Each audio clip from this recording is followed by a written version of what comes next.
નમો લોહે સૌ હરિહંતાણમ નમો લોહે સૌ સિદ્ધાણમ નમો લોહે સૌ આયર્યાણમ નમો લોહે સૌ જયાણમ નમો લોહે સૌ ત્રિકાળવતી શ્રાવણમ ઓમકાર બિંદુ સંયુક્ત નિત્યમ જાયંતી યોગિન કામદમ ઔષધો છે ઓંકારાય નમો નમઃ મંગળમ ભગવાન વિરો મંગળમ ગૌતમોની મંગળમ કુંકુંડારી ભુજેન્દ્રમોષ મંગળમ નમઃ સમરિસ્મરાય સ્વાનુભૂત્યા ચકાસ્તે સ્વભાવાય ભવાય સર્વા વિભાવ નિયુદ્ધ નિરાકાર વેગળાધિકાર ये 155 का જ્ઞાનનું સામર્થ્ય બતાવે છે.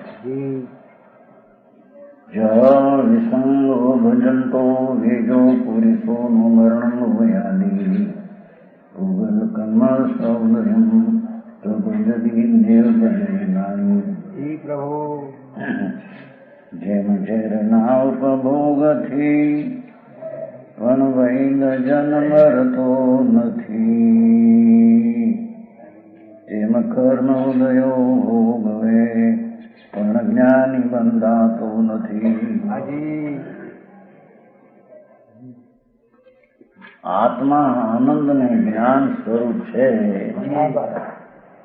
એવો જેણે અંતર સન્મુખ થઈને નિર્ણય કર્યો છે અનુભવ કરીને એ વખત એને અનંત કાળમાં મેળવ્યો નથી. સમજાણું કાંઈ જી પ્રભુ આ વસ્તુ સ્થિતિ હવે એને કોઈ સંકિતની સ્થિતિમાં એમ બતાવે કે ભાઈ દેવગુરુ શાસ્ત્રની શ્રદ્ધા કરવી એ સંકિત છે, નવ તત્વના ભેદની શ્રદ્ધા એ પણ સંકિત છે, ભગવાન આચા માની હવે એની આ મેળ કેમ ખાય ભાઈ? વસ્તુ જ આવી છે ત્યાં પોતે ચિદાનંદ જ્ઞાન સ્વભાવી વસ્તુ છે. એને અંતરમાં સંયોગ ઉપરથી દ્રષ્ટિ ઉઠાવી, રાગથી ઉઠાવી નાસ્તિથી કથન એક સમયની પર્યાય ઉપરથી રુચિ ઉઠાવી. ભાઈ આ કઈ વાત નથી. જી પ્રભુ કેટલો પુરુષાર્થ સમજાણું કાંઈ શરીરમાં અપવાસ કરી નાખવો હોય કે શાસ્ત્રને ગોખી નાખવા હોય એમાં એનો કંઈક કાળ લાભ જતો નથી.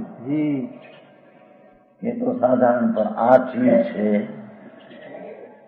જે અનંત કાળમાં એનો સ્વભાવનો વાસ્તવિક સ્વભાવ એના તરફ એની નજર જ ગઈ નથી. બરાબર છે પ્રભુ. અનાદિથી સમજાણું કાંઈ એને વખત કાઢ્યો નથી. હા, પોતાને માટે વખત કાઢ્યો નથી. પોતાના માટે દુનિયાને માટે કે આનું આમ થાય, નાનું ભલું થાય, આનું રાખીએ. ભાઈ ક્યાં કોનું ભલું કરે ભાઈ? વસ્તુની સ્થિતિ એવી છે કે વસ્તુ પોતે પોતાની પર્યાયની મર્યાદાથી આગળ તો જતી નથી. બરાબર છે પ્રભુ. સમજાણું કાંઈ? જી હા પ્રભુ. એની મર્યાદા સીમા એની પર્યાય પૂર્તિમાં છે. ગુણ તો તિકાવ છે પણ વર્તમાન એક સમયની અવસ્થાની સીમા છે ત્યાં એના સત્તામાં. એ કઈ બહાર નીકળીને કોકનું કરે કે કોક થી અહીં આવે એ વસ્તુ તો છે જ એવી. બરાબર. સમજાણું કાંઈ? હા પ્રભુ. તો કે છે જ્ઞાનનું સામર્થ્ય એટલે જેને અંદરમાં સ્વભાવનું ભાન કર્યું છે હું તો જ્ઞાનને આનંદ છે, હું રાગે નહીં, અલ્પજ્ઞ નહીં અને સંયોગો તો કર્મના નિમિત્તથી સામગ્રી છે. એમાં મારું પવન ક્યાં આવ્યું? એવો જે ભગવાન પૂર્ણાનંદનો નાથ એનો સ્વભાવ જે વ્યક્તમાં પ્રગટમાં તો પર્યાય છે બરાબર. અને પર્યાયનું લક્ષ બહાર જાય તો ત્યાં વ્યક્ત રાગ અને સંયોગો દેખે છે. હાજી સમજાણું કાંઈ? પ્રભુ બરાબર. એનું લક્ષ અંદરમાં ફરે એથી કઈ વાત છે? નવમી ગ્રેક અનંતવાર જૈન સાધુ થઈને ગયો, પણ અંતરની નિવૃત્તિ રાગ ઉપરથી પર્યાયથી ઉઠાવીને અંતરના સ્વભાવમાં દ્રષ્ટિ કરવી અને રાગની એકતા તોડવી અને સ્વભાવની એકતા કરવી એ કઈ વાત સાધારણ નથી. હે બાપુજી, વસ્તુ ધારણા કરી જાય શાસ્ત્રની, એ કઈ નવી વસ્તુ નથી. બરાબર. 11 ને 9 પૂરો ભણી ગયો. પંચ મહાવર્તાદી ક્રિયા જેને બહારની નિવૃત્તિ લઈને કરી, પણ અંતર નિવૃત્ત સ્વરૂપ રાગથી નિવૃત્ત સ્વરૂપ છે. એટલે રાગથી નિવૃત્ત છે તે પર્યાયના લક્ષથી પણ પ્રાપ્ત થાય એવું નથી. એવી ચીજ છે. શું થાય હવે આમાં? એમ કે 25 વર્ષ આવે છે ને ભગવાનના માટે બધા સંપ્રદાયની દ્રષ્ટિ છોડી દો. અરે સંપ્રદાય કોને કેવું ભાઈ? આ તો સંપ્રદાય નથી, આ તો વસ્તુ છે. આ મોંઘું માગે એટલે એમ કે આમ નહીં, બધાને સંપ થાય એવી વાત કાઢો. એવી તો શીરથી નીકળે. સત આ જ રીતે છે. ત્રિકાળ જ્ઞાનાનંદ સ્વરૂપ મહાસર્વ શુદ્ધ શુદ્ધ સૌનો સાદર સ્વભાવ. જેની પાસે સિદ્ધની પર્યાયની પણ જ્યાં કિંમત નથી. કેમ કે પોતાને કેવળ જ્ઞાન થાય એની પણ ત્યાં કિંમત નથી. એ તો વ્યવહાર એક અંશ આવ્યો.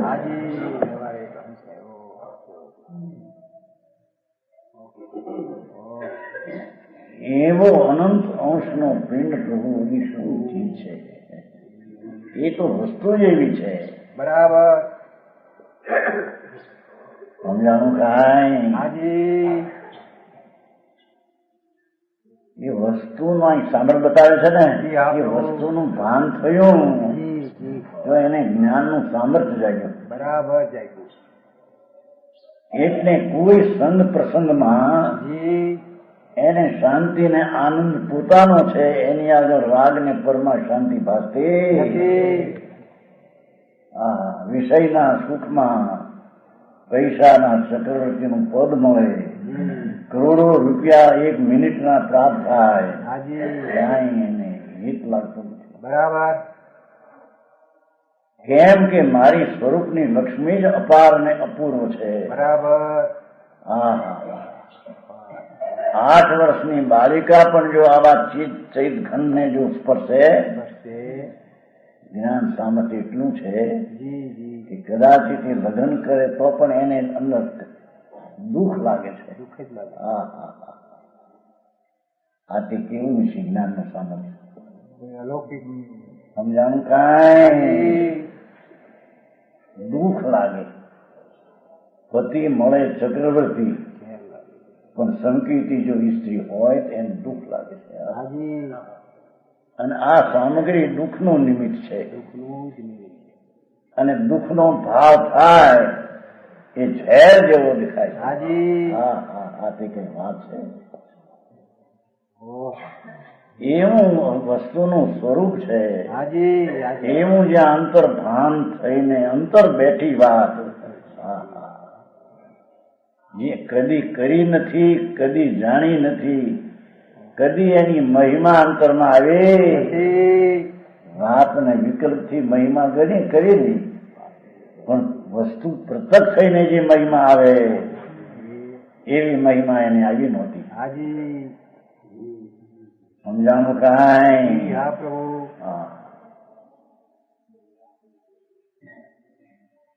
એવું જ્યાં અંતરમાં એક સમયની પર્યાયની પણ જ્યાં કિંમત નથી, જે કાર્ય થાય એની એક સમયનું કાર્ય છે. સમ્યક દર્શન જ્ઞાન ચારિત્ર થયું એ તો એક સમયની દિશા થઈ. જી હા પ્રભુ. પણ એવી દશા તો અનંત અનંત જેની ખાણમાં શક્તિ રૂપે પડી છે. હાજી હાજી. એવો જે પૂર્ણાનંદનો નાદ પ્રભુ એની અંતરમાં આત્મ સ્વભાવની એકતા અમારે આવ્યું થમકાર નહીં પરમ સ્વભાવમાં સ્થિત સમ્યક દ્રષ્ટિ છે. ઓહો, ધર્મી તો પરમ સ્વભાવમાં સ્થિત છે, એટલે આત્મ સ્વભાવમાં સ્થિત છે. એટલે કે ત્રિકાળી સહજ સ્વભાવ વસ્તુમાં એની દ્રષ્ટિ થંભી ગઈ છે. બરાબર. સમજાણું સમજવાય? આવી વાતો બાપા હરેજી એને કોઈ દી હળવળાટ કર્યો નથી. ના દુઃખી છું, દુઃખી છું, એ દુઃખમાં હળગી રહ્યો છે. કશાય બની મિથ્યા બની છે. જી હા પ્રભુ. શાંતિ જોઈ નથી એટલે એને કશાયની અગ્નિ દેખાતી નથી. સમજાણું કાંઈ? જી હા પ્રભુ. એ જ્ઞાનના ભાનમાં જેને જાગૃતિ જાગી જ્ઞાનની થઈ, અરે હું તો પૂર્ણાનંદ કૃતકૃત્ય, મારે વસ્તુ માટે કંઈક કરવું એવું છે જ નહીં. બરાબર. સમજાણું કાંઈ? હાજી હાજી. એવું જે અંતર્મુખમાં વેદન સ્વસંવેદન, આમાં શબ્દ આવ્યો તમારે ભાઈ બતાવ્યું રામજીભાઈ ને બતાવ્યું. ઈશ્વર પેલો એમાં આવ્યો હા કાઢો ખરા. આ શબ્દ સ્વસંવેદન તમારે પંડિતજીને બતાવો. તો મારો સ્વસંવેદન ઉપર લખી ગયા.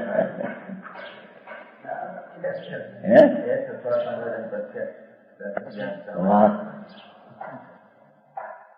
પ્રવચન સન્મુખ હું આવો છું, હું ભગવાનને વંદન કરનારો હું આવું છું. હા હા હા હા હા. જો અહીં આવ્યું હાથમાં આપ્યા તારે કીધું આ તો જોવો ન હું આવ્યું. હસુભાઈ હસુભાઈ ની મેન છે આમાં બધી. બીજા ધંધા બંધા બધે કર્યા છે પણ આમાં એને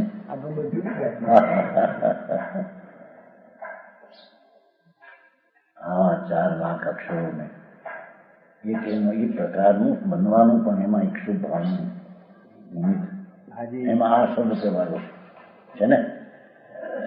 બેનને બતાવ્યું, બેનને એનું બેનને જેવું છે ને ચંપા બેનને જો આ અક્ષરોમાં ઓલી શું કહેવાય તમારી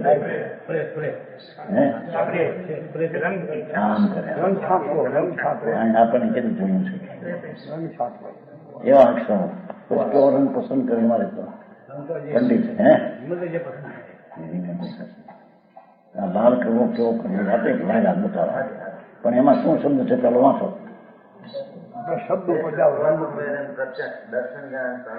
સ્વસંવેદન પ્રત્યક્ષ. એનું નામ જ્ઞાન. આ જ્ઞાન નું સામર્થ હાલે છે ને. હું કોણ છું કે હું પંચ પરમેશ્વરીને વંદન કરનાર એ છે ને પેલી 5 હું કોણ છું કે જે હું પંચ પરમેશ્વરીને વંદન કરું છું. પંચ પરમેશ્વરી કોણ છે એની વ્યાખ્યા પછી કરી છે. હા, અર્યંત આવા સીધા ઉપાધ્ય આચાર સદુપયોગ વાળા. સમજાય છે કાંઈ? હું સ્વસંવેદન પ્રત્યક્ષ જ્ઞાનમાં છું એવો હું છું. બરાબર. ગજબ વાત છે. એટલી આ વાત હવે બીજે ક્યાંથી કાઢવી, કોની હારે મેળવવી?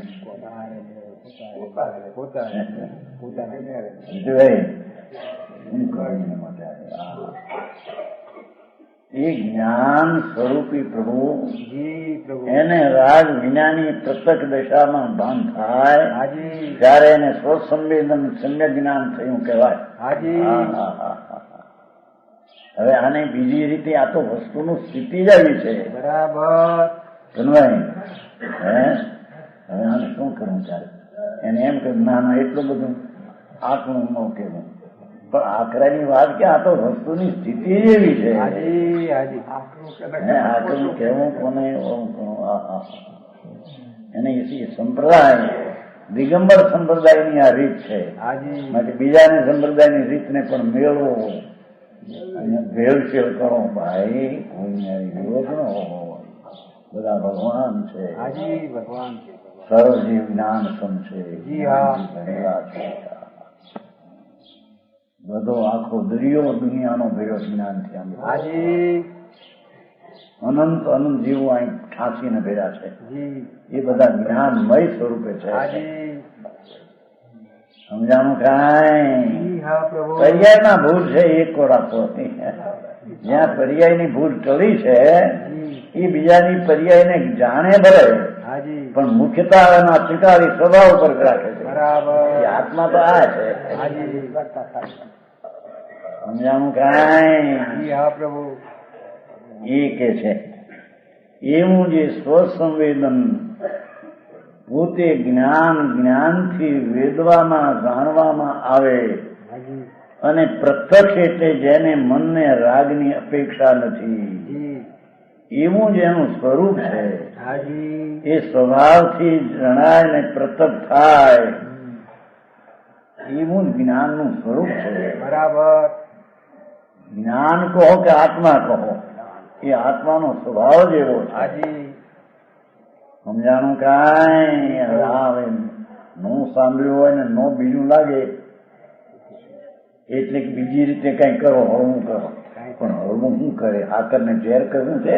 ના રે પ્રભુ હા હા હા, ભગવાનની બધા આત્મા એવડા જ છે. હાજી એમાં એની વેદનમાં દશામાં આવ્યું જી ઓહો આ ચૈતન સ્વરૂપ તો રાગને મનના અવલંબન વિના આ કરવાનું આ છે. જી જી પ્રભુ જીવોને પ્રથમ કરવાનું હોય તો આ છે. હાજી ધર્મને માટે સમજાણું કાંઈ? જી બીજી બધી વાતો પછી શું વિકલ્પને ભક્તિને વસ્તુ આ છે. હાજી સમજાણું કાંઈ?